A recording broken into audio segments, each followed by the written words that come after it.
Have you ever been asked, "How are you feeling?" and the only word that came out was, "Fine"? Every single day, even when I'm not fine at all. Sometimes I'm stressed, sometimes I'm excited, but my mouth just says fine automatically. That's so common. And today, we're fixing that completely. By the end of this video, you'll have real words for real emotions. Finally! I'm tired of sounding like a robot every time someone asks how I am. Then let's not waste another second. Let's dive right in. Let's start simple. Words like fine, good, and bad aren't wrong, but they don't really say much about what's going on inside you. That's true. If I say I'm bad, you have no idea if I'm sick, sad, or just tired. Exactly. So instead of "I'm bad," try being specific. Something like, "I'm a little stressed today," or "I'm feeling overwhelmed with work." Oh, that already sounds so much more natural and honestly, more honest too. Being specific is the first big step toward real conversations in English. Let's talk about happiness first, since it's the emotion most people want to express well. You can say "I'm happy," but native speakers often go further. Like, what kind of words? You could say "I'm thrilled," "I'm over the moon," or simply "I'm in a great mood today." Over the moon. I love that one. It sounds so joyful. It really is. And the great thing is, these phrases are common in everyday speech, not just in books. I'm definitely using over the moon this week. Let's practice with a real example. Imagine you just got a new job. I'd probably just say, I'm happy. That's usually all that comes out. That works.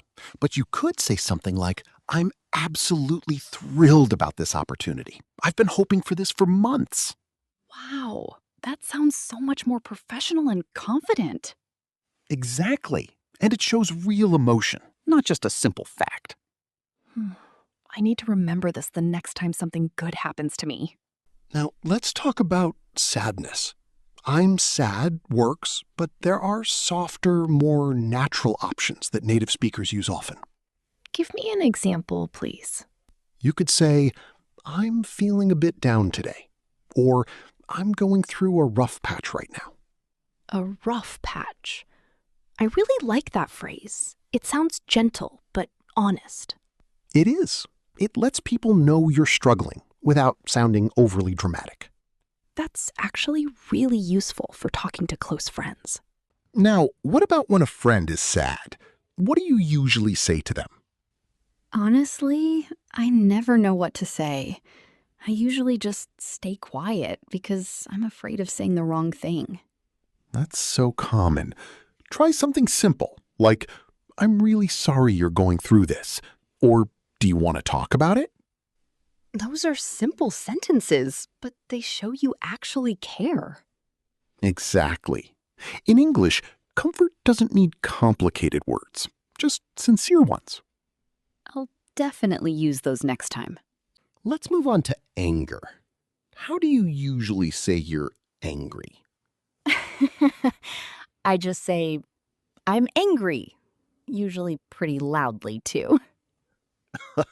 That works, but you could also try, "I'm frustrated," or "That really annoys me."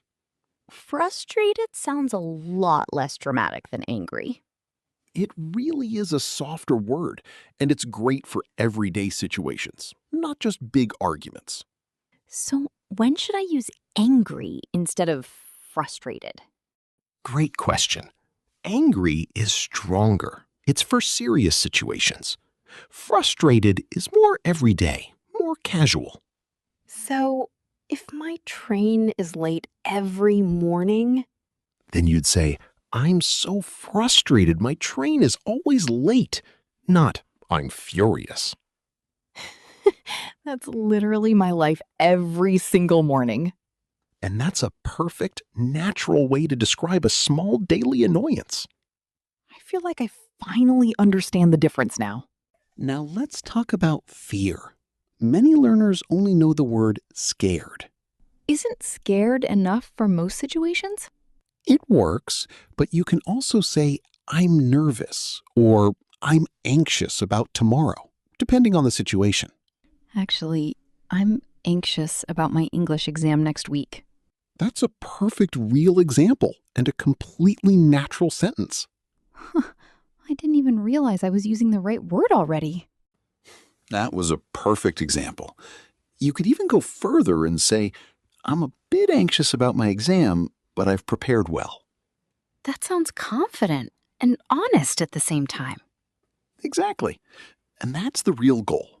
Confidence in English isn't hiding your feelings, it's expressing them clearly. I never thought about it that way before. Once you accept that, speaking English becomes so much less stressful. I actually feel more relaxed just talking about this.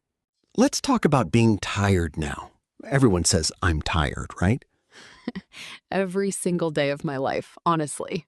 Try, I'm exhausted, I'm worn out, or I'm running on empty. Running on empty. That's exactly how Mondays feel to me.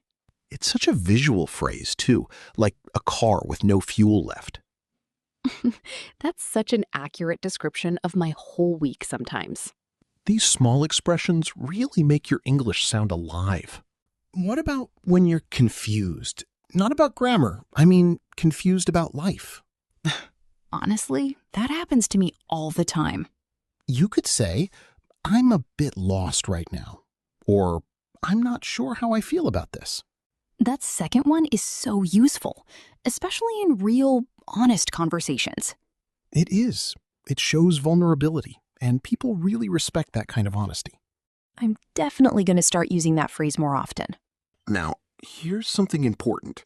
In English, we often soften our feelings using small extra words. Like what kind of words exactly? Words like a bit, kind of, and a little. Saying, I'm kind of nervous sounds more natural than just, I'm nervous. So it makes everything sound softer and more casual? Exactly. And it's how real native speakers talk in everyday conversations.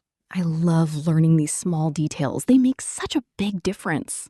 Great answer. Now, let me respond with some empathy, like a real friend would. Okay, what would you say back to me? That sounds tough.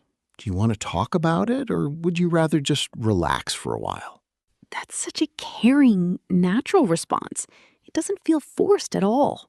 That's the goal. Real empathy expressed in simple English. I really want to practice conversations like this more.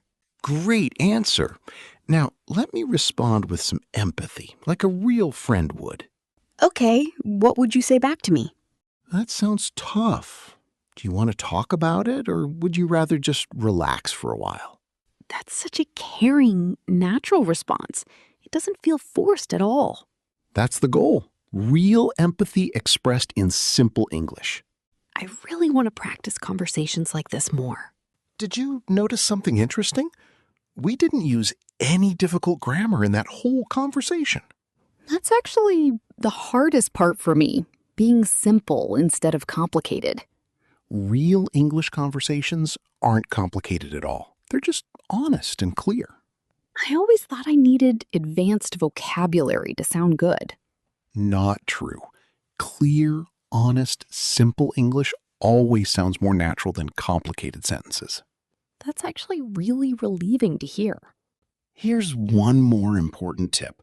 Body language and tone matter just as much as the words themselves. Really? I never thought about that before. Saying, I'm fine, with a smile, is completely different from saying it while looking away. So, English isn't just about words, it's about how we actually say them? Exactly. Tone and expression carry as much meaning as the sentence itself. That makes total sense now that you explain it. Let's do a quick review together. How do you say you're happy but even stronger? I'm thrilled. Or, I'm over the moon. Perfect. And how about sad but softer? I'm feeling a bit down. Excellent. And tired but more descriptive? I'm running on empty. You're really getting the hang of this already. One last challenge for you. Tell me right now, how do you actually feel? Honestly, I'm a little tired, but really proud that I understood this whole lesson today. That is a perfect English sentence, and it's completely honest, too. See? I already sound so much more natural than at the start. You really do. This is exactly the kind of English that builds real connections. Every day, try describing your real feelings in English, even if it's just quietly to yourself. I will. Thank you for making this so easy and enjoyable to understand. If this helped you, comment your mood in English right now. We'd love to read it. And don't forget to like this video and subscribe for more real English conversations. Watch our next English Talk Show episode, and we'll see you again very soon. See you in the next one. Take care.